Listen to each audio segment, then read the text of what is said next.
اسرائیلی فوج نے حزب اللہ کے سربراہ نعیم قاسم کو شہید کرنے کا دعویٰ واپس لے لیا۔ خبر رساں ادارے رائٹرز کے مطابق صہیونی فوج نے بدھ کو بیروت میں ہونے والے حملے میں حزب اللہ کے سربراہ نعیم قاسم کو شہید کرنے کا دعویٰ کیا۔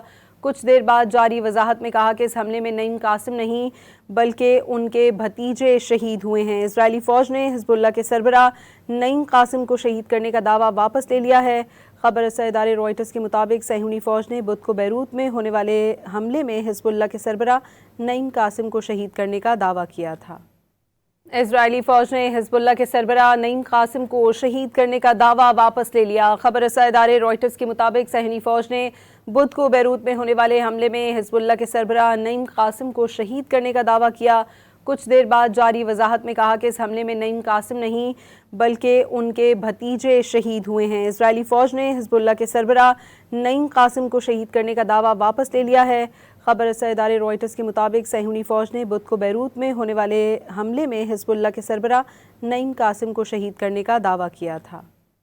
اسرائیلی فوج نے حزب اللہ کے سربراہ نعیم قاسم کو شہید کرنے کا دعویٰ واپس لے لیا۔ خبر رساں ادارے رائٹرز کے مطابق صہیونی فوج نے بدھ کو بیروت میں ہونے والے حملے میں حزب اللہ کے سربراہ نعیم قاسم کو شہید کرنے کا دعویٰ کیا۔ کچھ دیر بعد جاری وضاحت میں کہا کہ اس حملے میں نعیم قاسم نہیں بلکہ ان کے بھتیجے شہید ہوئے ہیں۔ اسرائیلی فوج نے حزب اللہ کے سربراہ نعیم قاسم کو شہید کرنے کا دعویٰ واپس لے لیا ہے۔ خبر رساں ادارے رائٹرز کے مطابق صہیونی فوج نے بدھ کو بیروت میں ہونے والے حملے میں حزب اللہ کے سربراہ نعیم قاسم کو شہید کرنے کا دعویٰ کیا تھا۔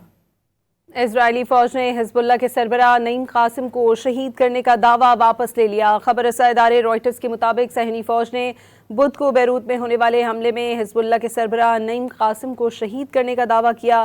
کچھ دیر بعد جاری وضاحت میں کہا کہ اس حملے میں نعیم قاسم نہیں بلکہ ان کے بھتیجے شہید ہوئے ہیں۔ اسرائیلی فوج نے حزب اللہ کے سربراہ نعیم قاسم کو شہید کرنے کا دعویٰ واپس لے لیا ہے۔ خبر رساں ادارے رائٹرز کے مطابق صہیونی فوج نے بدھ کو بیروت میں ہونے والے حملے میں حزب اللہ کے سربراہ نعیم قاسم کو شہید کرنے کا دعویٰ کیا تھا۔ اسرائیلی فوج نے حزب اللہ کے سربراہ نعیم قاسم کو شہید کرنے کا دعویٰ واپس لے لیا۔ خبر رساں ادارے رائٹرز کے مطابق صہیونی فوج نے بدھ کو بیروت میں ہونے والے حملے میں حزب اللہ کے سربراہ نعیم قاسم کو شہید کرنے کا دعویٰ کیا۔ کچھ دیر بعد جاری وضاحت میں کہا کہ اس حملے میں نعیم قاسم نہیں بلکہ ان کے بھتیجے شہید ہوئے ہیں۔ اسرائیلی فوج نے حزب اللہ کے سربراہ نعیم قاسم کو شہید کرنے کا دعویٰ واپس لے لیا ہے۔ خبر رساں ادارے رائٹرز کے مطابق صہیونی فوج نے بدھ کو بیروت میں ہونے والے حملے میں حزب اللہ کے سربراہ نعیم قاسم کو شہید کرنے کا دعویٰ کیا تھا۔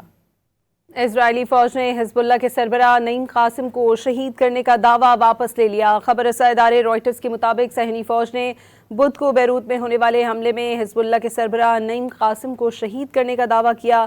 کچھ دیر بعد جاری وضاحت میں کہا کہ اس حملے میں نعیم قاسم نہیں بلکہ ان کے بھتیجے شہید ہوئے ہیں۔ اسرائیلی فوج نے حزب اللہ کے سربراہ نعیم قاسم کو شہید کرنے کا دعویٰ واپس لے لیا ہے۔ خبر رساں ادارے رائٹرز کے مطابق صہیونی فوج نے بدھ کو بیروت میں ہونے والے حملے میں حزب اللہ کے سربراہ نعیم قاسم کو شہید کرنے کا دعویٰ کیا تھا۔